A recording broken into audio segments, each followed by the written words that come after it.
in the stormwater drains under Melbourne, a group of masked anarchists called the Dole Army, urging fellow Australians to defraud the government of welfare benefits.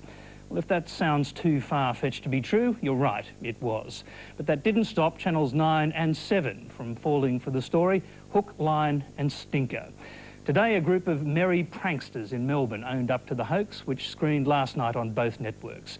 The group says the stunt is revenge for the news media's portrayal of the jobless and other disadvantaged groups in society. Mark Tamhane reports. This is life in the so-called Dole Army.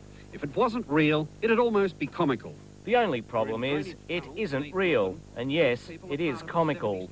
A group of Melbourne anarchists hoodwinked two of the nation's tabloid news programs with a fantastic story about a gang who live underneath our major cities, scavenging food and plotting to rort unemployment benefits, recruiting new members to the cause via a subversive website. John Howard would know a battler if he reversed over one in his limousine.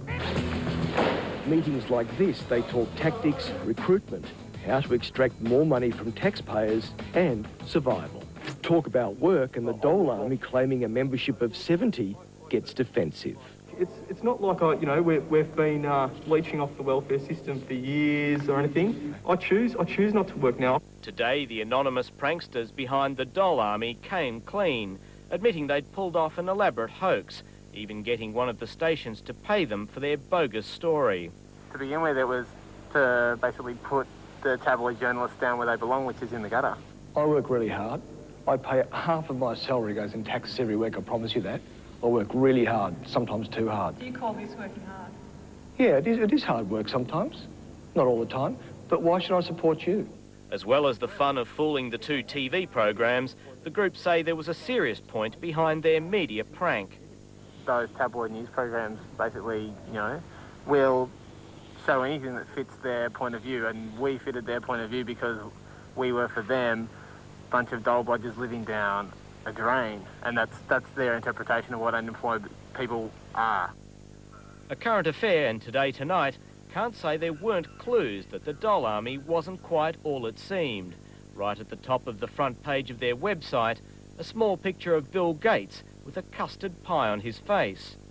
In fact, the legend of the Dole Army owes much to a new form of protest sweeping the world called culture jamming.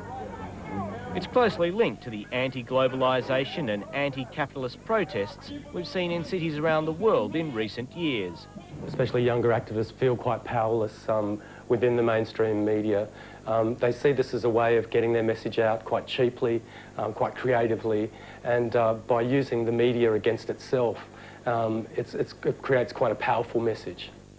Ironically, the only person who seemed to have an inkling that the Dole Army wasn't exactly what it seemed was the group's supposed sworn enemy, the Federal Minister for Employment Relations, Tony Abbott. They think they're being smart. I think they're being smart aleck. Tonight, in scenes reminiscent of the ABC comedy Frontline, the networks were mad as hell, but defended last night's stories. Like jobs in the Dole Army, morals seem to be in short supply. First, they demanded we buy them a generator. We refused. Then, as we continued to film them, they continued to demand some form of payment. Some of the hoaxers say they have paid jobs. Others don't, but they say they undertake community work with unemployed people. And they warn they may strike again. I guess you'll have to wait and see. Mark Tamhane, Late Line. It's like April the 1st came a little early this year.